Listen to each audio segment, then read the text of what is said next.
Pues como les anunciaba, vamos a charlar con Virginia Izura. Ella es la presidenta en funciones del Sindicato Médico en la región. Doctora Izura, buenos días, bienvenido. Hola, buenos días. Bienvenida, en este caso, Muchas gracias. a los estudios de Onda Regional en funciones, porque oficialmente... Oficialmente se tiene que aprobar, ratificar en Asamblea General, que será el miércoles día 6. ¿Trabaja en la Risaca? No. ¿No? Pues ya empezamos bien con la documentación. Bueno, mi plaza está en la Risaca, Su pero plaza está en la luego Risaca. saqué la plaza de jefatura en el Reina Sofía Morales Meseguer. Neurofisiología clínica. ¿Qué especialidad es esa? Todo el mundo pregunta lo mismo. Sí. Bueno, es una especialidad que hace exploraciones del sistema nervioso. Hacemos los electroencefalogramas, los electromiogramas, los potenciales, y también hay dos ramas muy interesantes que son el sueño. Yo fundamentalmente me dedico siempre al sueño, y a una cosa que se llama monitorización intraoperatoria. Bien, pues en esa especialidad trabaja la doctora Izura, que tomará posesión el día 6 de mayo, creo, ¿no? Sí. Es en concreto del cargo ya oficialmente. Tercera semana de huelga de médicos. Doctora, ¿qué pasa? ¿Qué pasa? ¿Qué pasa? ¿Qué pasa? Que no nos hacen caso. Eso es lo que pasa. Nosotros seguimos con los objetivos del principio, los mantenemos. Son el tener un estatuto propio, un ámbito de regulación profesional propio, pero sobre todo, vamos a decir que tenemos un doble objetivo. Laboral, profesional, dignificar la profesión médica, pero por otro, mejorar y no solo mejorar, promover una calidad asistencial de nuestros pacientes lo mejor posible. Porque si nuestra actividad se deteriora también nuestra actividad y nuestra responsabilidad con los pacientes, y no podemos permitirlo. Hemos estado permitiéndolo durante bastantes años. Poco a poco se ha ido degradando un poquito esta atención, con menos tiempo para los pacientes, y tenemos que reclamarlo. Son meses de negociaciones con el Ministerio. La pasada semana iba a haber una reunión donde iban a estar presentes también las comunidades autónomas. Luego esa reunión se vino abajo. ¿Y qué pasa? ¿Por qué tanta resistencia? ¿Por qué no se llega a un acuerdo después de tantos meses, ¿no? Ustedes dicen que es la falta de voluntad de la ministra, de Mónica García. Y Mónica dice que es nuestra falta de voluntad. Mónica García dice que es falta de voluntad de ustedes. Por supuesto, yo voy a defender nuestra posición, pero es que además es la real. O sea, ha habido como dos tandas de negociaciones. Una primera tanda en la que parecía que se podían llegar a acuerdos, se estuvieron viendo varios puntos.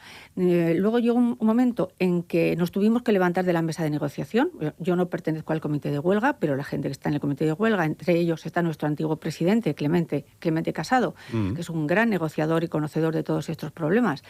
También estaba María José García Mateos, que ha sido hasta ahora nuestra secretaria. Y llegó un momento en que se tuvieron que levantar porque todo lo que se había podido avanzar, aunque mínimamente, desde el Ministerio se echaron atrás. Ellos dicen que nos han concedido gran parte de lo que pedimos, pero no es así, porque todo está condicionado por un primer paso.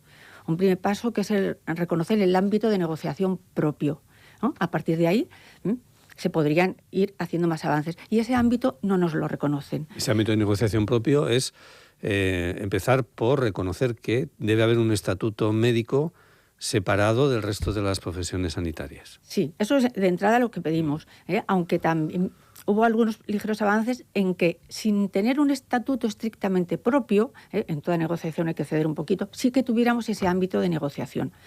Unas elecciones solo para médicos, no para todo el personal sanitario, en la que participen los sindicatos que tienen representación de médicos.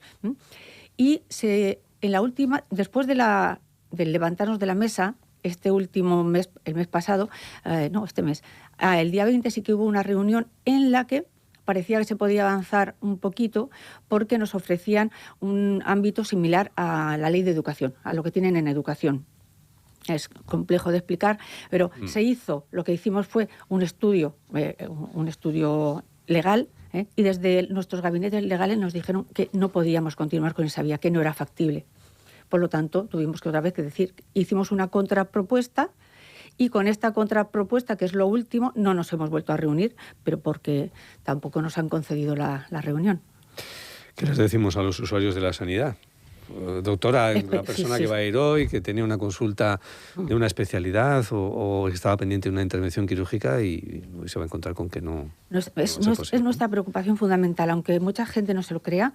Dentro de las reivindicaciones hay reivindicaciones laborales, pero hay reivindicaciones para mejorar la atención sanitaria también. O sea, son las dos vertientes que he comentado. Les pedimos primero disculpas, pero tienen que entender que estamos luchando por algo que es muy legítimo. Segundo, que intentamos nosotros, en la medida de lo posible, luego reactivar esas citas que se han anulado. Y les pedimos también el apoyo, que nos apoyen, porque con ellos podríamos tener más fuerza. Hay muchas asociaciones de pacientes que han mostrado el apoyo, pero es lógico que se sientan también cansados. Nosotros estamos muy cansados. Una semana, todos los meses, como llevamos desde enero, y nos quedaría esta, y si no hay negociación, mayo y junio también. Es muy, nos hace mucho daño en muchos aspectos. Algunos avances, decía el Ministerio en la nota que sacó el pasado fin de semana, el viernes en concreto, decía que sí, que había flexibilidad, por ejemplo, a la hora de ofrecer de manera gradual una reducción de la jornada máxima con lo que son las guardias, que se podía llegar en el transcurso de 5 años, creo que era a una jornada máxima de 42 se ofrecían en 3 años. Y, por otro lado, pues eso, se acusaba desde el Ministerio de inflexibilidad a la hora de negociar. No. Lo que pasa es que esas propuestas que son... Hay 3 o 4 propuestas que son muy buenas, pero requieren el paso propio del ámbito de negociación, porque si no, es como lanzar pajaritos al aire. Dice, no, os vamos a dar esto, pero eso, si no está con la negociación previa, luego se puede decir que no. O sea, nosotros podemos fiarnos, decir que sí, pero no es la primera vez que nos han engañado, entonces no podemos fiarnos si no tenemos el paso previo legal, que es el ámbito de negociación. ¿Y qué papel juegan las comunidades autónomas en toda esta negociación? Ministerio, sindicatos médicos, pero hay ciertas competencias también de reivindicaciones que mantienen ustedes que el Ministerio dice que no es competencia propia, directa suya, sino que hay un papel que deben jugar ahí también las comunidades autónomas, el Servicio Murciano de Salud, ¿no? En este caso. Sí, efectivamente, hay muchas de las competencias que una vez, pero pasamos por lo mismo, requiere el paso previo. Claro que sí, la comunidad tiene competencia en jornadas, en retribuciones, en pacientes, el número de pacientes a ver, pero no podemos saltarnos el ámbito de negociación. O sea, pasa lo mismo. Entonces, se están echando, uno dice, no, empieza tú, el otro dice, no, empieza tú, pero no, primero tenemos que tener ese ámbito de negociación propio para negociar con la comunidad autónoma lo que es de sus competencias. Aparte de eso, tenemos reivindicaciones regionales que también están ahí desde hace unos cuantos años. Eso es independiente ya del Estatuto Marco. Se reflexiona también, una de las peticiones que se hacen desde los sindicatos médicos, tomaba nota yo este fin de semana, es la posibilidad de abrir un abanico de jubilación entre los 60 y los 70 años, una jubilación voluntaria. En ese abanico, introduciendo algunos coeficientes también en el caso de alguna penosidad que puedan permitir incluso la jubilación anticipada. ¿Por qué esa horquilla tan amplia, no? 60, 70 años. Bueno, realmente ahora en primaria está la jubilación activa, que se llama, que puedes estar parcialmente jubilado y parcialmente trabajando. Es un sistema mixto. Solo está en primaria ante la falta de médicos que tenemos en primaria y sobre todo el problema tan concreto en primaria. Y lo de la jubilación a tan variable de edad, pues por lo que has comentado tú, la penosidad. Hay algunas especialidades que son especialmente penosas, valga la redundancia, ¿no? Con muchas guardias acumuladas, muchas horas de trabajo. Entonces, y no es lo mismo, y no quiero ser edadista, un cirujano con 70 años que un cirujano con 40. La resistencia, la capacidad, el conocimiento sí, por supuesto, pero por eso ese amplio abanico de edades de jubilación, que no es proponerlo para todos en general, sino teniendo en cuenta distintas especialidades. ¿Ahora mismo están los 65 años de manera obligatoria? Ahora están hay gente que se puede jubilar a los 65, pero ya hay gente que según los años cotizados se tiene que jubilar a los 67. Hablamos de la incorporación también de las jóvenes generaciones de médicos. ¿Faltan médicos en este país, en esta región? Faltan, ¿no? Pero luego los hay o no los hay, porque se dice a veces desde la consejería o el servicio, sí, nosotros ofrecemos plazas, pero luego, ¿dónde encontramos los médicos? Es un problema complejo porque tiene distintas variantes. Desde la OMC, desde la Organización Médica Colegial, se ha hecho precisamente un estudio demográfico muy amplio. Y no es tanto la falta de médicos, sino la irregular distribución. Irregular distribución tanto por especialidades como por regiones. Entonces, por ejemplo, una de las reivindicaciones a nivel de la Comunidad Autónoma de Murcia, en la atención primaria, que es la puerta de entrada para todo el sistema, que la tenemos que cuidar y mejorar, pues es que nos faltaban unos 113 o 120 médicos. De esas plazas, que se llegó a un acuerdo firmado, esa es una de las reivindicaciones, en el 2023 se han creado aproximadamente 30. Nos faltaban 12 pediatras, en atención, que hay pediatras de atención primaria, y eso, y unos 112, 115 médicos. Pues se han creado solo 11 o 12. ¿Y por qué? Y dicen, ¿faltan médicos? No. Lo que pasa es que no es lo mismo que te ofrezcan un contrato parcial, es decir, un contrato para 3 meses, que te ofrezcan una plaza fija en propiedad. Y eso no cuesta dinero. O sea, cuesta el mismo. El médico gana lo mismo. Pero es ofrecerle una seguridad de continuidad. La precariedad laboral es lo que hace pues que muchos médicos, si le ofrecen un contrato más largo o una plaza fija en otra comunidad, se vayan a otra comunidad. Y en Murcia tenemos buenas condiciones laborales en general, pero si no ofrecemos esa seguridad, pues no va a venir la gente. Todos los problemas en la profesión para la cobertura de plazas son aquellas consultas en núcleos rurales, ¿no? Hay ciertos incentivos por parte del Servicio Murciano de Salud, de la Consejería, para que pues facultativos puedan desarrollar esa labor de atención primaria en núcleos rurales alejados de Cartagena o de lo que puede ser Murcia, y también ahí hay dificultades para cubrir esas plazas. Sí. Eso se llaman puntos de difícil cobertura, ¿no? Son gente, por ejemplo, también en algunos puestos en el Hospital de Yecla, en el Hospital de Caravaca. Pasa en Lorca, eso. Bien. Eso se creó un plan especial para que mejoraba las retribuciones en una pequeña cantidad, las retribuciones mensuales, y además luego el tiempo trabajado en esos puntos, eso aquí en Murcia, puntuaba algo más para la OPE, para las OPEs. Bien, y esos puntos pues se han cubierto. ¿Qué pasa? Y aquí ya me voy a meter con la administración en concreto, me voy a meter entre comillas, con el Servicio Murciano de Salud. Tienes un puesto de difícil cobertura, les das esos beneficios y se cubre.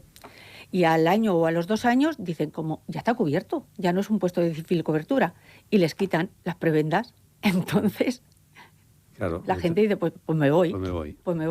En Baleares, que la actual consejera de Sanidad, Manuela, fue vicepresidenta de la OMC, que tiene ese problema también en hospitales como por ejemplo en Ibiza, porque la gente está durmiendo en el coche porque no puede pagar un piso.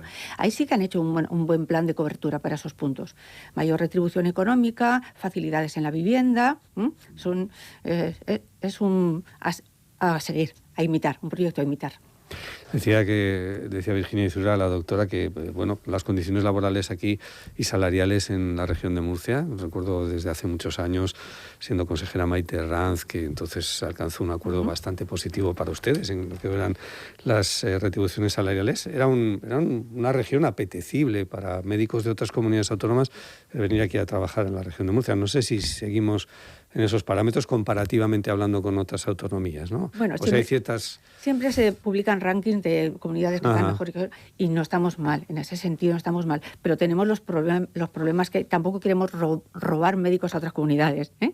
La importancia está sobre todo en la precariedad del empleo, en que no se crean plazas, se contratan pero no se crean plazas, tanto en hospitales, en las sustituciones, en el plan de atención primaria, en las agendas, que por ejemplo en primaria se llegó a firmar un acuerdo también en el 23 de agendas de primaria con un número de pacientes determinado, más urgencias, y no se cumplen. Así es, en realidad se quería 30 pacientes por mañana y 5 posibles urgencias.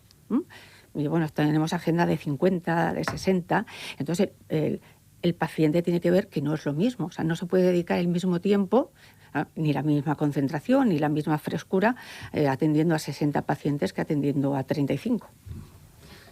¿Faltan médicos entonces en el conjunto del país o no? Porque se habla, luego dicen, pues se pueden homologar títulos de personas que vienen de otros países. Es un asunto delicado. Es un asunto muy delicado. Lo que te he comentado, más que faltar médicos, hay que hacer un plan de distribución de especialidades, porque hay especialidades que están con muchísimos especialistas y otras que tienen muy poquitos. Entonces, a la hora de sacar las plazas del MIR, basándose en un estudio demográfico bien detallado, pues, ver qué número de plazas se puede sacar de una especialidad o de otra, y también la distribución en los distintos hospitales y regiones. Hay hospitales que pueden tener 40 facultativos de una especialidad y luego faltan en otro hospital. Eso dentro de la misma comunidad autónoma. Se podría obligar a redistribuirlos. No, obligar. Entonces, claro, entonces ¿cómo lo hacemos? Es creando las plazas. Si un médico puede elegir entre ser interino en un hospital grande o tener una plaza en propiedad en un hospital de difícil cobertura. Entonces, facilitando la seguridad, sobre todo la seguridad y la estabilidad, yo creo que es una de las bases en que se mejoraría la distribución de los médicos. Las mayores dificultades, porque luego se ve a la hora de la elección de los destinos, una vez que sale la convocatoria de MIR y bueno, sale ya el baremo para poder elegir, la atención primaria sigue siendo quizás la menos elegida o la que se elige al final. ¿Por qué? Sí, bueno, salen muchas plazas y eso va un poquito en la vocación de cada uno. Los médicos en general, bueno, muchas veces no sabemos lo que escoger, porque te gustan varias cosas, luego depende del número que saques. Y entonces sí que es verdad que los primeros números están cogiendo especialidades pues como dermatología, psiquiatría, especialidades que luego tienen un fácil acceso también a la privada, o sea, muchos reclamos de la privada. Pero y la medicina de familia es muy vocacional y hay gente que quiere ser médico de familia, porque es lo que hemos dicho, la puerta de entrada. Otra cosa que le quita atención a la medicina primaria, por ejemplo, es la gran variabilidad de centros, ¿no? Que un día te destinan a un centro, lo que hemos dicho de la precariedad laboral, otro día te destinan a otro y eso es malo para el médico, pero es muy malo para el paciente. El médico de familia te tiene que conocer, por eso es médico de familia. Entonces la continuidad en tu puesto es muy importante. Nos quedamos en esos consultorios de primaria porque a veces al médico titular, por las circunstancias que sean, no está y suele haber un médico o una facultativa sustituta. Y generalmente y últimamente nos encontramos que esas personas, esos profesionales, vienen de otros países. ¿Se está produciendo una incorporación de titulados de países hispanoamericanos? Extracomunitarios. Extracomunitarios. Extracomunitarios. Bueno, siempre ha habido. El problema está sobre todo en que sean médicos que tienen la especialidad. O sea, porque el problema de la convalidación del título es distinto que el de la especialidad o la homologación, ¿no? Una cosa es que te reconozcan como médico y otra cosa es que te reconozcan la especialidad. Entonces sí que estamos teniendo que se están incorporando, sobre todo a servicios de urgencias, médicos que son médicos, provienen de países extracomunitarios, pero en ocasiones no tienen la especialidad. Son lo que se llama un médico general, que en España ya no existe. Ya no existe. También es verdad que no en todos los países extracomunitarios hay facultades que forman de la misma manera. Lo que pasa que hubo un tiempo que quizás se controlaba menos, pero ahora sí que se controla mucho. Que haya una equivalencia de los créditos que tienen en esos países con los créditos que se necesitan aquí en España para ser médico. Y si no, se les exige que pasen una actividad complementaria o una pequeña rotación para darles la especialidad. Tenemos 2 facultades de medicina aquí en la región y muchos ciudadanos dirán, hombre, pues si faltan médicos, aquí hay 2 facultades, no sé si no llegan, no son suficientes o sí. Sí, llegan. Creo que somos el segundo país o el tercero del mundo que más facultades de medicina tiene. Entonces, lo que hemos dicho, pero luego tenemos el embudo del MIR. O sea, tú sales, acabas la carrera y realmente, salvo que te pongas una consulta y digas soy médico y que me quiera venir a ver que me vea, no puedes ejercer de otra cosa. Entonces, necesitamos que el MIR sea no solo más amplio, sino lo que hemos hecho, con una distribución muy bien estudiada de las plazas que se necesitan y de cada especialidad. De esa forma se realiza la cobertura. Entonces, de momento, huelga.